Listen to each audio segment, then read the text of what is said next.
हमारी आत्मिक जो पोजीशन है, हमारी जो लाइफ है, वो इस तरह से सेट करना चाहता है कि हम रोज इम्पॉसिबल पॉसिबल होता हुआ देखें, एवरी डे।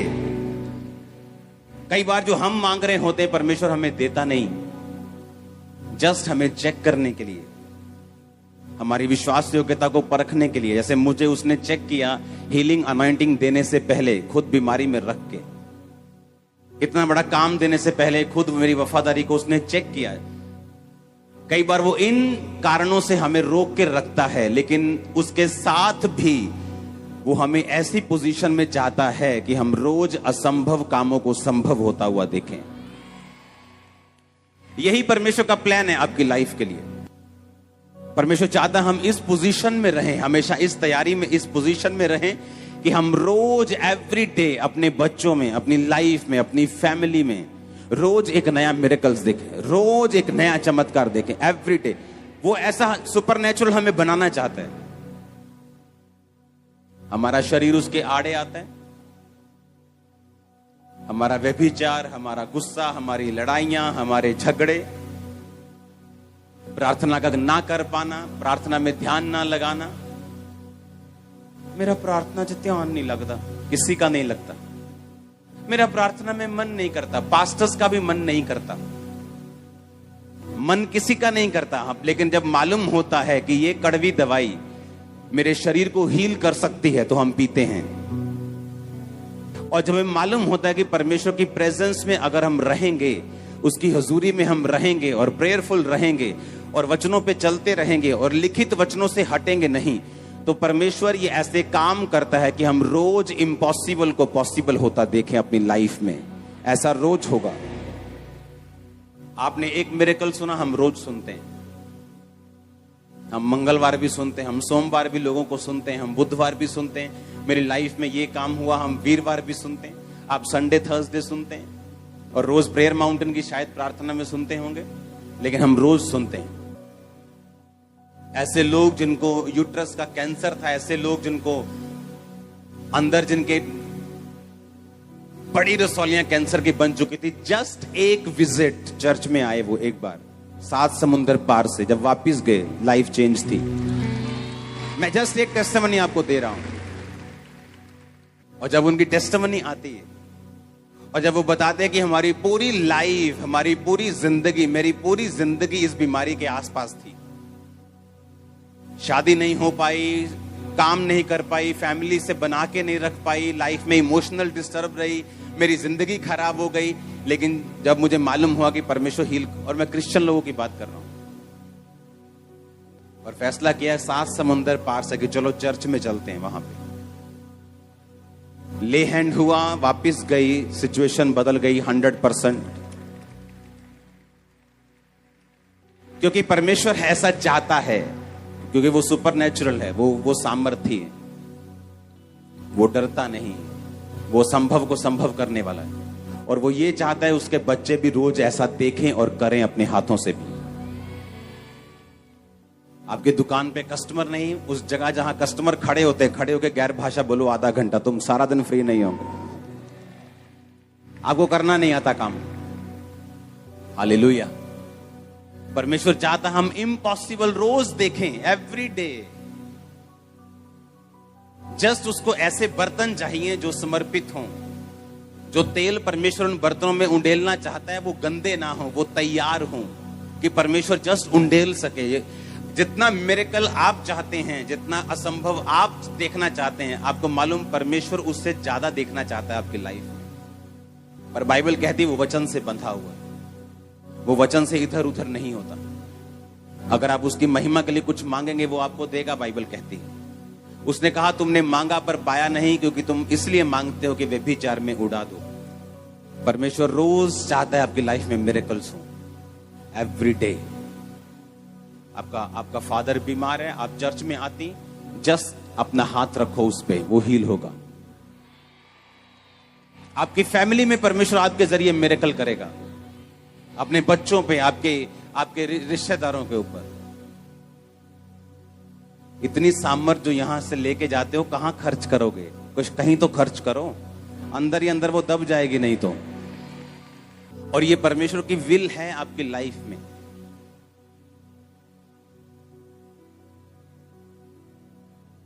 आपके हस्बैंड का माइंड एकदम से चेंज होने वाला है, सच कह रहा हूं। आपका फाइनेंस जिसके लिए आप 15 साल से इंतजार कर रहे हो, चेंज होने वाला एकदम से। परमेश्वर ये ठान चुका है आपकी लाइफ में मिरेकल करना। उसने मेरी लाइफ में ठान लिया था कि जो ये हीलिंग मांग रहा है मैं इसे दूंगा। जस्ट वो इंतजार कर रहा था कि मैं पोजीशन मेरी सही हो जाए। ऐसा ना हो कि मैं हीलिंग लेके भाग जाऊं। और परमेश्वर का जो सबसे बड़ा मकसद था हीलिंग के बाद मुझे इस्तेमाल करने का, वो पूरा ना हो। इसलिए उसने इंतजार किया कि पहले मैं इस्तेमाल होने के लिए तैयार हो जाऊं। वो आपके लाइफ में जो भी कर रहा है उसमें उसका एक बड़ा मकसद है। उस मकसद को बाय फेथ आप पकड़ के रख सकते हो। इसलिए वचन में लिखा है कि धर्मी जन विश्वास से जीवित रहेगा। धर्मी जन कैसे जीवित रहेगा? और वो ऐसा चाहता है आपकी लाइफ में। हम दूसरों की तरह नहीं, जिनका परमेश्वर सिर्फ कापियों में और किताबों में है। हमारा हमारे साथ चलता है। आमीन। वो मुर्दा नहीं है। हम उसकी पास्ट बातों में विश्वास नहीं करते। उसने किया था, वो आज भी जीवित है तो करता है। अगर कोई परमेश्वर है तो उसके लिए पुराने टाइम में काम करना और आज काम करना उसके लिए कोई फर्क नहीं है। जो टाइम पर काम आए बोलते हैं वही अपना है। जो आज काम करे वही परमेश्वर है। सब बोलते हैं ना मैं भी तुम्हारा हूं, मैं भी तुम्हारा हूं। असी भैन जी कोई गल नहीं सी, तुसी आवाज मारियो कदी। हाँ, जिस दिन भैन जी नूं लोड़ पई ते भैन जी ने फोन किया ते वो भैन जी फोन ही नहीं चकदी, वो कट्टी जाती है अगों। वो आपकी अपनी नहीं है। जो अपने होंगे वो एक SMS के बाद आपके घर के बाहर खड़े हो जाएंगे। और जो परमेश्वर जीवित होगा वो काम करेगा, बहाने नहीं मारेगा। आज से एक्सपेक्ट करना है, तैयारी रखनी है कि आपकी लाइफ में रोज मिरेकल्स हों। इस कॉन्शियसनेस में, इस विवेक में चलना है कि परमेश्वर मेरा जीवित है और वो मेरे साथ है और वो बड़े काम करेगा मेरी जिंदगी में अगर मैं उसके साथ अड़ा और खड़ा रहूंगा। तो आप अपनी फैमिली के मूसा बनने वाले हैं। आप अपनी फैमिली की एस्तर बनने वाली हैं। आप अपनी कम्युनिटी की दबोरा बनने वाली हैं। आप अपने लोगों के जोशुआ बनने वाले हैं। आमीन। ऊंचा ये बरकत आपकी है। Hallelujah, hallelujah, hallelujah. वो यही चाहता है आपकी लाइफ में। अपने पड़ोसी को बोलो, वो चाहता है रोज तेरी जिंदगी में बड़े काम करना। ये परमेश्वर का प्लान है आपकी लाइफ के लिए। क्या आप तैयार हैं? कैसे करनी है तैयारी? फाउंडेशन लगा के कैसे करनी है? आत्मा में रह के। हाँ, नीति वचन 8 उसकी 12 आयत को अपनी स्क्रीन के ऊपर पढ़ेंगे। मैं 3 गिनूंगा, हम 1 2 3 के बाद इकट्ठे पढ़ेंगे। 1 2 3। मैं जो बुद्धि हूं चतुराई में वास करती हूं और ज्ञान और विवेक को प्राप्त करती हूं। नीति वचन 1 उसका 7 पढ़ेंगे अभी। यहोवा का भय मानना बुद्धि का मूल है। बुद्धि और शिक्षा को मूढ़ लोग तुच्छ जानते हैं। फिर से पढ़ेंगे पहली आयत को। मैं जो बुद्धि हूं चतुराई में वास करती हूं और ज्ञान और विवेक को प्राप्त करती हूं। अब ध्यान से समझना, गहरा वचन है। उसने कहा मैं जो बुद्धि हूं, मैं जो विजडम हूं, चतुराई में वास करती हूं और ज्ञान और विवेक को प्राप्त करती हूं। बुद्धि क्या है? परमेश्वर ने के वचन में लिखा यहोवा का भय मानना ही बुद्धि है। बुद्धि की शुरुआत है, विजडम की शुरुआत है, विजडम का मूल है, उसका मेन कारण है यहोवा का जिसको भय है वो बुद्धि में है। इतना समझ आया कि नहीं आया? उसने कहा मैं जो बुद्धि हूं चतुराई में वास करती हूं। कौन था चतुर? यूसुफ चतुर आदमी था। एक चतुराई है शैतान वाली, एक चतुराई है परमेश्वर वाली। एक चतुराई किसकी है? शैतान की। एक चतुराई किसकी है? परमेश्वर की। जब उसने देखा कि पोतीफर की पत्नी मेरे साथ सेक्स करने के लिए, सोने के लिए मुझे इनवाइट कर रही है और मैं ऐसा नहीं कर सकता, उसने कहा वो वहां से भागा, क्योंकि वो चतुर था। बुद्धि चतुराई में वास करती है। उसने ये नहीं कहा चलो मैं इसको काउंसलिंग देने की कोशिश करता हूं, इसको समझाने की कोशिश करता हूं, कोई बात नहीं, रूह बचाई जानी चाहिए थी।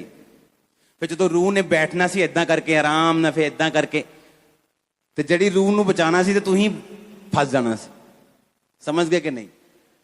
जब उसने देखा कि व्यभिचार मेरे सामने, बाइबल कहती वो वहां से भागा। वो धर्मी था फिर भी भागा, क्योंकि बुद्धि किसमें वास करती है? चतुराई में। जिस गली में व्यभिचार की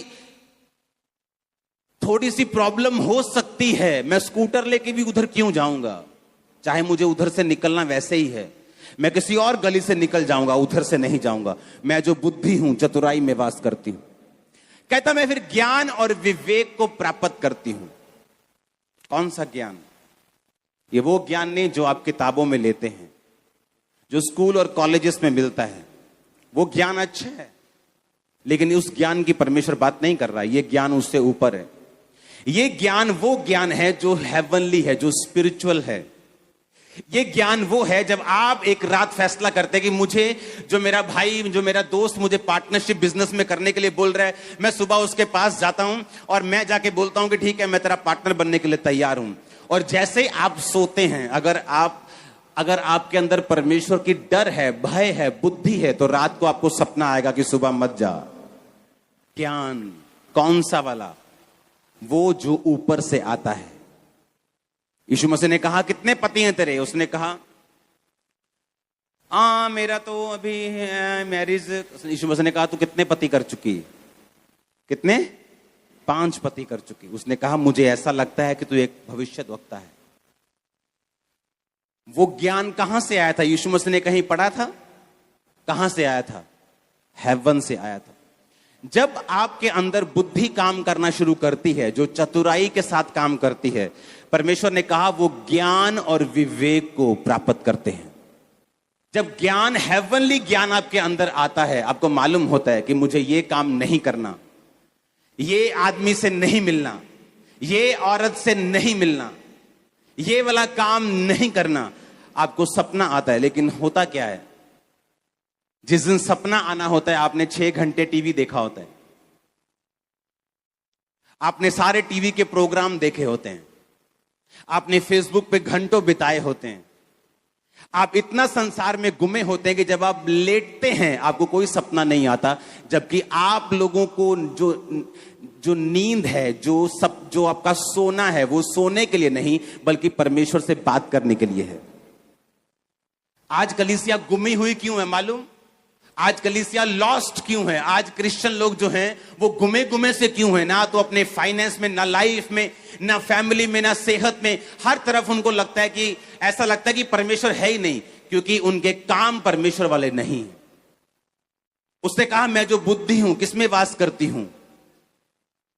अब मुझे मालूम है कल मुझे कहां जाना है? चर्च। आज क्या है? शनिवार। तो कल परमेश्वर मुझसे बात करे तो मैं शनिवार क्यों ना फास्ट रखूं? मैं फास्ट रखती हूं। मैं टीवी से दूर हूं आज, मैं अपनी सहेलियों से दूर हूं, मैं अपनी फालतू चीजों से दूर हूं, मोबाइल मैंने आज बंद कर दिया, मैं प्रार्थना में हूं। और रात आप सोए और परमेश्वर बात कर रहा है कि कल जब तू चर्च में जाएगी इस प्रेयर पॉइंट से प्रार्थना करना। आपने उस प्रेयर पॉइंट से प्रार्थना की, परमेश्वर ने मेरे कान में बात की, एक औरत यहां है जिसका ये है, जिसका वो। प्रोफेसी सिर्फ मुझ पे निर्भर नहीं करती। अगर मुझे असली करनी, अगर नकली करनी, तो मैं कोई भी दो जन ढूंढूंगा, उनका डाटा निकलवाऊंगा और सारी दुनिया के सामने बोलूंगा तेरे इतने बच्चे हैं, तेरा ये नाम है। वो वाली मुझे नहीं आती करनी। मैं आपको रियल वाली बता रहा हूं, जो मुश्किल है और कम लोग उसे करते हैं। हालेलुया। लेकिन जिस समय मुझे संडे चर्च आना था, मैं तो शाम को टीवी देख रहा था, मैं तो शाम को मोबाइल पे था, मैं तो पार्टी में गया था, मैं तो सभी दुनिया के कामों में बिजी था। मैं रात को 2 बजे सोया हूं, सुबह उठा हूं, परोंठे खाए हैं 5-7 और मैं चर्च में आ गया हूं। Hallelujah, hallelujah. अरे इतने परोंठे खा के चर्च में आओगे तो परमेश्वर कैसे बात करेंगे? अगर रात को हम इतने वर्ल्डली होके चलेंगे, हमें मालूम है एक प्रेयर, एक प्रोफेटिक वर्ड, एक प्रभु का टच मेरी लाइफ को चेंज कर सकता है, मेरे पति को चेंज कर सकता है, मेरे कैंसर को चेंज कर सकता है, मेरी बीमारी को खत्म कर सकता है। पर क्या मैं उस टच के लिए तैयार हूं? यह क्वेश्चन अपने आप से पूछो। अगर मैं उस टच के लिए तैयार हूं तो रात को मैं टीवी में क्या देख रहा था फिर? अगर मैं उस टच के लिए तैयार हूं तो फोन पे क्यों लगा था फिर?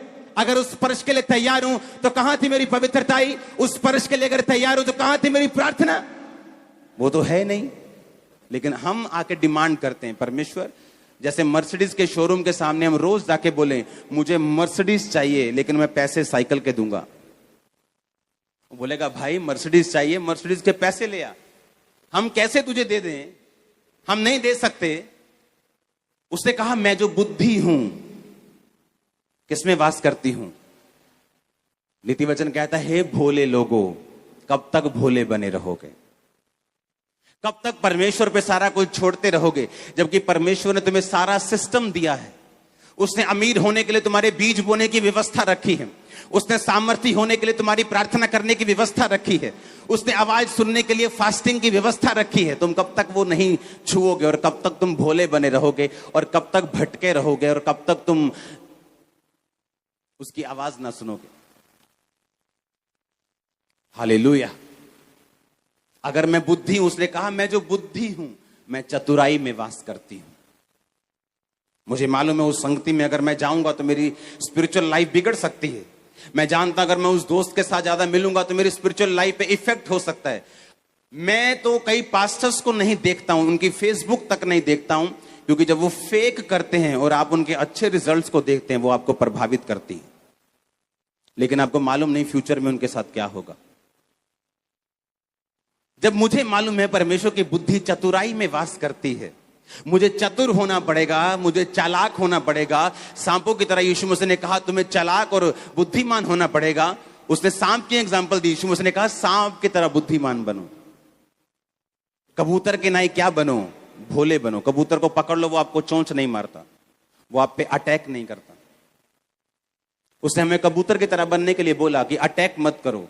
उसने हमें सांपों की तरह बुद्धिमान होने के लिए बोला कि जब आप उसको पकड़ने की कोशिश करते हैं वो छुप जाता है और भाग जाता है। उसने हमें इस तरह से चतुराई में वास करने के लिए बोला। जब यीशु मसीह को मालूम हुआ कि मुझे, जब यीशु मसीह के मिरेकल्स देखे, जब लंगड़े चलते देखे, तो लोगों ने फैसला किया कि इसको उठाओ। यीशु मसीह को पॉलिटिकल लोगों ने फैसला किया कि इसको राजा बनाते हैं, इसके साथ पब्लिक बहुत है, इसको खड़ा करते हैं सीएम के लिए, इसको पब्लिक बहुत है, इसको एमपी खड़ा करते हैं। बाइबल कहती जैसे यीशु मसीह ने जान लिया कि मुझे राजा बनाने के लिए पकड़ना चाहते, उसने बहस नहीं की, वो वहां से चतुराई से निकल गए और पहाड़ पे प्रार्थना करने के लिए चले गए। मैं जो बुद्धि हूं चतुराई में वास करती हूं। वो प्रार्थना करने के लिए गए, प्रार्थना की, वापिस आए, लोगों का दिमाग चेंज हो चुका था। लोगों के साथ बहस करने से, लोगों को समझाने से, लोगों को ऑफेंड करने से यीशु मसीह को यह अच्छा लगा कि वो परमेश्वर की प्रेजेंस में चले जाएं।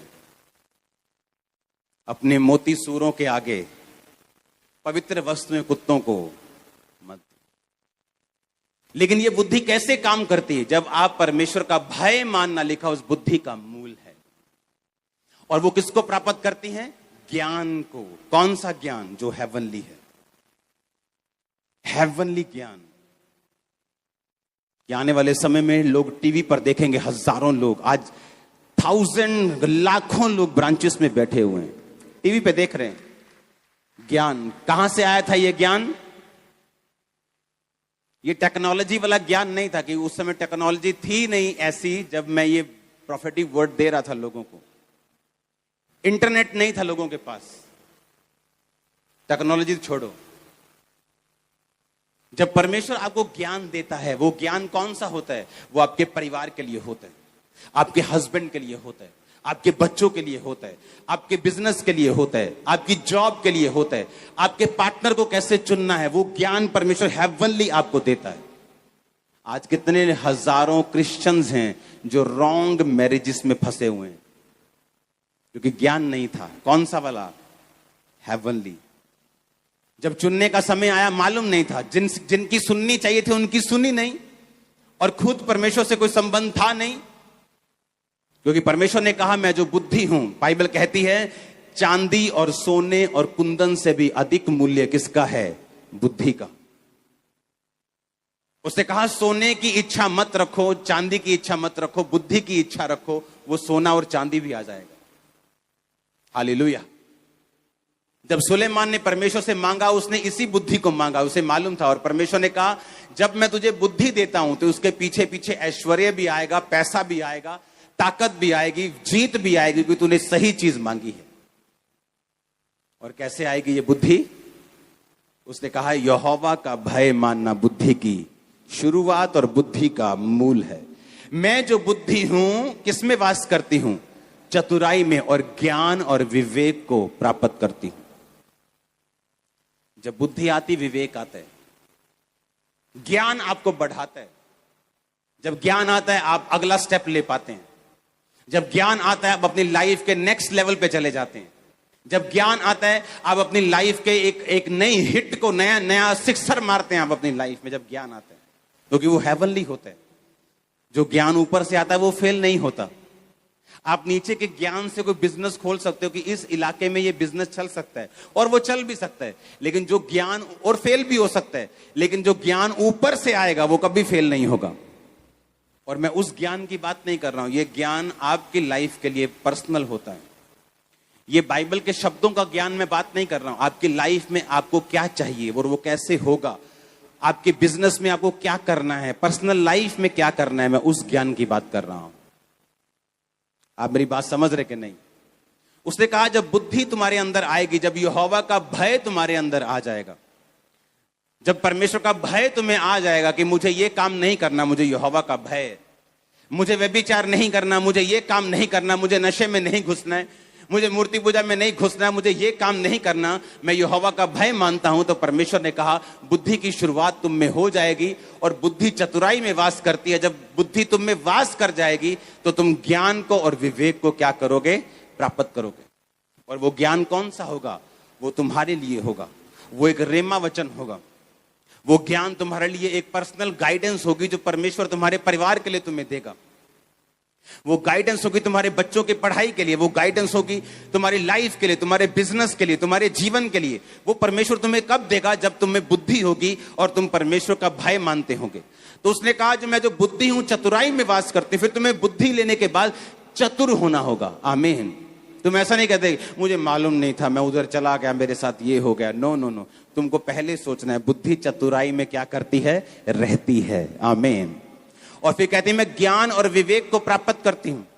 जब आपके अंदर बुद्धि होती है वो ज्ञान प्राप्त करती है, वो ज्ञान जो हेवन से आता है, वो ज्ञान जिसके सामने फिर लोग घुटने टेकते हैं कि सचमुच परमेश्वर तुम्हारे बीच में है। वो ज्ञान जो प्रोफेटिकली आपकी लाइफ में आता है, वो ज्ञान जो परमेश्वर धीरे से आपके दिल में कई बार बात करता है। अगर आप एक विश्वासी हैं, वो आपके कानों में चाहे बात ना करे, लेकिन वो ज्ञान, वो आइडियाज आपके हार्ट में आने शुरू होंगे। वो आपके घर के विषय में हो सकते हैं, आपके घर के रिपेयर के विषय में हो सकते हैं। छोटी छोटी चीजें परमेश्वर आपकी लाइफ में कैसे इंप्रूव करेगा जब आप परमेश्वर के साथ चलेंगे, आप देखना। और उसने कहा मैं विवेक को प्राप्त करती हूं। विवेक एक कॉन्शियस, ज्ञान से आपको बरकत मिलती है, विवेक से बरकत संभलती। ज्ञान से आपको क्या मिलती है? बरकत मिलती है। ज्ञान से आपको हीलिंग मिलती है।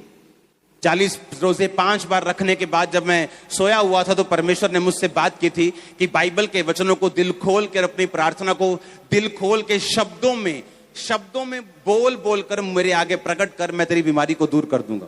यह ज्ञान था। वो ज्ञान से मैंने आशीष ले ली, डिप्रेशन से और दुष्ट आत्मा के और मेंटली अपसेट के अटैकों से आजाद हो गया। 15-16 साल हो गए मुझे आजाद हुए। लेकिन उस बरकत को संभाल के कैसे रख सकता हूं? अगर मेरे पास विवेक है तो।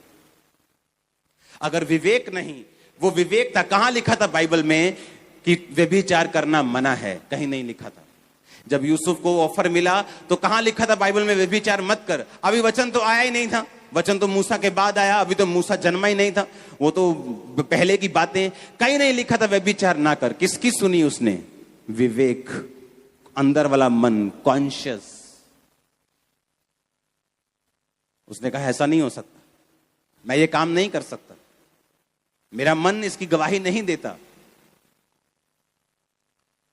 तो जो ज्ञान ने दिया वो कॉन्शियस ने, विवेक ने संभाल के रखा। आमीन। जब शैतान आपको पीछे लेके जाता है वो आपके विवेक को, बाइबल कहती, दाग देता है, उसको मिसाइल दागता है उस पे, उसको हिट करता है, उसको कमजोर कर देता है, उसको वीक करता है और उसको मार देता है। इसलिए हर चीज बाइबल में नहीं लिखी।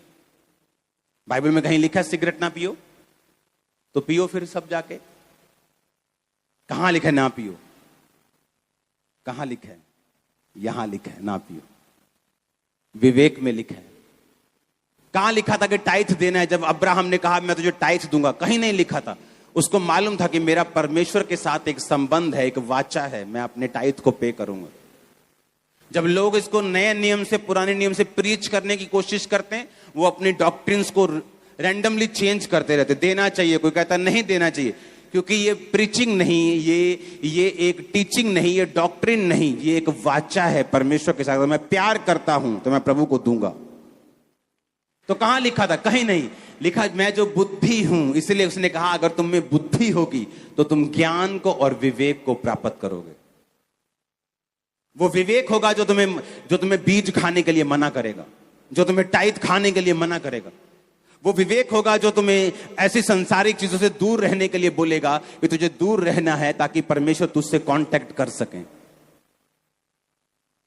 आप मानेंगे नहीं, मैं हॉल में नहीं आया हूं, अभी आया हूं हॉल में, लेकिन इस हॉल में जो हुआ, मैंने आने से पहले सपना देखा एग्जैक्ट चीजों का, एग्जैक्ट चीजों का। मैं कह रहा हूं एग्जैक्ट जो हुआ, बारिश से पहले मैंने सपना देखा, क्योंकि मैं तैयार था कल से उसके लिए। आज आपके कान खुल चुके हैं अगर आप चेक करेंगे तो, माइग्रेन जा चुके हैं अगर आप चेक करेंगे तो, वो लीवर रोग, वो फेफड़ों के रोग, वो कैंसर जा चुके हैं अगर आप चेक करेंगे। उसकी प्रेजेंस यहां पे मौजूद है। आमीन। उसने कहा मैं जो बुद्धि हूं, किसमें वास करती हूं? चतुराई में वास करती हूं। प्रार्थना करने से पहले आपको दिमाग में आएगा चल एक बार व्हाट्सएप चेक कर ले, मैसेज आया कि नहीं। वो 1 मिनट 2 घंटे बाद खत्म होगा। शैतान ने टाइम वेस्ट कर दिया। अब उसने कहा चल निकल, मेरा काम हो गया। आप समझ रहे कि नहीं? उसे मालूम है कि अगर आप सही चलेंगे तो परमेश्वर आपसे कांटेक्ट करेगा, आपको फोन आएगा परमेश्वर का रात को, आपको रिंग मारेगा रात को, वो आपसे बात करेगा और क्लियर बात करेगा वो आपसे। लेकिन क्या आप तैयार है कि नहीं? अगर आप तैयार नहीं तो वो, बाइबल कहती है जो दुल्हन तैयार नहीं, दूल्हा उसे नहीं लेके जा सकता। अगर दुल्हन पीछे बर्तन मांजती हो तो दूल्हा उसे ले जाएगा, पर बाइबल कहती दूल्हा अगर आएगा तो दुल्हन अगर तैयार होगी तो तभी उसे लेके जाएगा। हम अगर तैयारी नहीं कर रहे किसी चीज के लिए कि परमेश्वर हमसे कांटेक्ट करे, वो हमसे बात करे, वो हमको छुए, हमको टच करे, तो हम वो नहीं ले सकते परमेश्वर से। फिर हमें सपने आएंगे संसारिक, जिनका कोई मकसद नहीं, जिनका कोई मीनिंग नहीं, क्योंकि बाइबल कहती है कि ज्यादा बातें करने से भी सपने आते हैं, ज्यादा इधर उधर की सुनने से भी आते हैं। तो वो हमें देखना है कि हमें सपना कहां से आया है, कि परमेश्वर ने हमें दिया है कि हमारे अपने शरीर ने हमें दिया है। उसने कहा मैं जो बुद्धि हूं, किसमें वास करती हूं? चतुराई में, और ज्ञान और विवेक को क्या करती हूं? प्राप्त करती हूं। जब विवेक आपकी लाइफ में होता है, फिर आप ढूंढने नहीं लगते कि बाइबल में ये लिखा है कि नहीं। आपको मालूम है शराब नहीं पीनी, आपको मालूम है ये काम नहीं करना, आपको मालूम है मुझे ये गलत पैसा नहीं कमाना, मुझे ये रॉन्ग चीजें नहीं करनी, मुझे ये काम नहीं करना, आपको मालूम होता है। आप जितना मर्जी बहाना बनाने की कोशिश करो, आपका विवेक आपको बताता है कि जो ये हो रहा है वो गलत है, ये नहीं होना चाहिए। हालेलुया। कितने इन बातों को समझ रहे हैं? और बुद्धि कैसे मिलती है? यहोवा का भय बुद्धि की क्या है?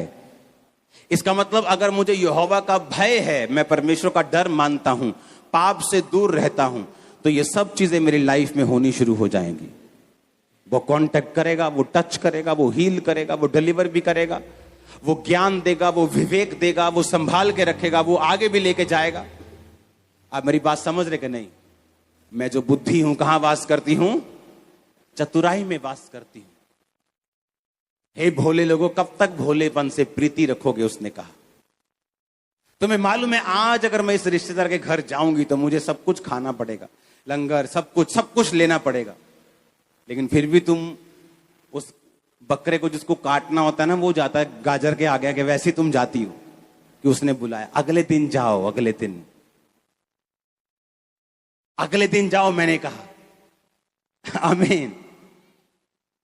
जब मालूम है कुछ ऐसा खाने को नहीं मिलेगा जो नॉन बिब्लिकल है, पर बाइबल कहती मैं जो बुद्धि हूं किसमें वास करती हूं? चतुराई में। मैं जो बुद्धि हूं किसमें वास करती हूं? लेकिन अगर बुद्धि नहीं होगी, तुम जाओगे, खाओगे, पियोगे, बीमारियां लेके आओगे, फिर प्रेयर लाइन में खड़े होंगे तुम, और पास्टर पे सारा जोर लगाने के लिए बोलोगे, पास्टर जी अच्छे ही करो। हाँ, और पास्टर इतनी देर से वचन दे रहा है, वो आपको सिखा रहा है, वो आपको समझा रहा है। अगर आप सुन ले ध्यान से तो बाइबल कहती है तुम्हें हीलिंग की जरूरत नहीं होगी, तुम एवर ग्रीन हील रहोगे। एक धर्मी बीमार हो सकता है, उस पर परीक्षा आ सकती है, लेकिन वो बीमारी मृत्यु के लिए नहीं, परमेश्वर की महिमा के लिए होगी। हालेलुया। मैं जो बुद्धि हूं किसमें वास करती हूं? चतुराई में वास करती हूं। मालूम है कि पति पी के आया है और तुम बाइबल खोल के बैठ गई हो बहस करने से, तुम कैसे जीतोगी उसके साथ? वो तो 4-5 शॉट लगा के आया है। चतुराई में वास करती, तुम चुप करके सो जाओगे, सुबह कान पकड़ोगी, आजा भी हूं दस दे तेन। हाँ, मैं जो बुद्धि हूं किसमें वास करती हूं? चतुराई में वास करती हूं। और फिर लिखा अगर बुद्धि तुम्हारे अंदर आ गई तो ज्ञान आ जाएगा। कौन सा ज्ञान? जो हेवन वाला ज्ञान है, जो परमेश्वर आपको देता है, जो आपके मिनिस्ट्री के लिए, आपके फाइनेंस के लिए, आपके बच्चों के लिए, आपके बिजनेस के लिए। वो ज्ञान जब आपको मिलता है, आप दूसरों से अलग होते हैं। और जो काम परमेश्वर आपको करने के लिए बोलता है उसमें आप कभी फेल नहीं होते, और ना कभी आप फेल होंगे यीशु मसीह के सामर्थ्य नाम में। Hallelujah, hallelujah. आप तैयार हैं क्या? आज से बुद्धि अपने अंदर रखनी है। उसने कहा मेरा मूल्य मूंगों से भी अधिक है, मैं चांदी से, मैं सोने से, मैं कुंदन से भी अधिक महंगी हूं। जब बुद्धि एक बार आ गई आपके अंदर, उसके बाद जो आपके लिए ज्ञान होगा वो भी आपके अंदर आ जाएगा। और ये वो ज्ञान नहीं जो आप कॉलेजेस में ले सकते हैं, ये वो ज्ञान नहीं जो 40 साल के बाद भी पढ़ के आपको नहीं मिल सकता। ये वो ज्ञान है जो ऊपर से आता है, जो फेल नहीं होता, जो पुराना नहीं होता, जो एवर अपडेटेड सॉफ्टवेयर है उनका, वो वहां से आता है। आमीन। जो आज भी काम करता है, अभी भी काम करता है। वो फॉर्मूलाज कभी पुराने नहीं हुए, वो आपको मिलेंगे यीशु के नाम में। मैंने कहा वो आपको मिलेंगे यीशु मसीह के नाम में। एक बात याद रखो, धर्मी बातों में चलने के लिए, धर्म की बातों में चलने के लिए, परमेश्वर में चलने के लिए आपको हमेशा प्राइस पे करना होगा, मूल्य अदा करना होगा। आपको कई बार लाइफ बोरिंग लगेगी, लेकिन आपको करना होगा, क्योंकि जो इंटरेस्टिंग उसके बाद होगी वो बड़े बड़े सेलिब्रिटीज की नहीं होगी। तो पहले फैसला कर लो कि मुझे पहले ऐसी लाइफ जीनी है और बाद में कैसी जीनी है, या मुझे नॉर्मल हमेशा के लिए रहना है। हालेलुया। अगर आपको आज स्पर्श चाहिए था तो कल आपने कितनी प्रार्थना की है? अगर आपको आज चाहिए आपका हस्बैंड बदले तो पिछले महीने से आपने कितने घंटे रोज प्रार्थना की है? आपने कितनी बार परमेश्वर का वचन पढ़ा है? आपने कितने संडे मिस किए? कितने हफ्ते आपने फास्ट नहीं रखे? हालेलुया। परमेश्वर के वचनों को सुनने के लिए हमारे चैनल को सब्सक्राइब कीजिए और हमारी लेटेस्ट वीडियो सबसे पहले देखने के लिए बेल आइकन को प्रेस कीजिए।